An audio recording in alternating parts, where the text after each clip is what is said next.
वाशिममध्ये रेती माफियांचा धुमाकूळ, नदीपात्रात नियम धाब्यावर आणि अवैध उत्खननाला उधाण. दिवस रात्र ट्रॅक्टर डंपरची वर्दळ, पर्यावरण धोक्यात, महसूल तोट्यात. प्रशासन कारवाई का करत नाही? वाशिम जिल्ह्यात अवैध रेती उत्खनन आणि वाहतुकीला मोठ्या प्रमाणात उधाण आले आहे. पेणगंगा नदीपात्रातून नियमांना पूर्णपणे धाब्यावर बसवत मोठ्या प्रमाणात रेतीचा उपसा केला जात आहे.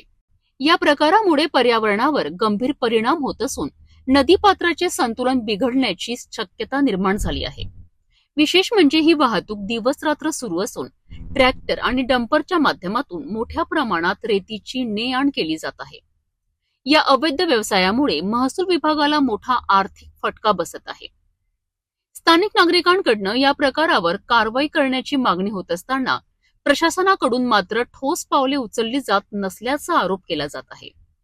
जर वेळेत कारवाई झाली नाही तर पर्यावरणीय नुकसान आणखी वाढण्याची भीती व्यक्त केली जात आहे.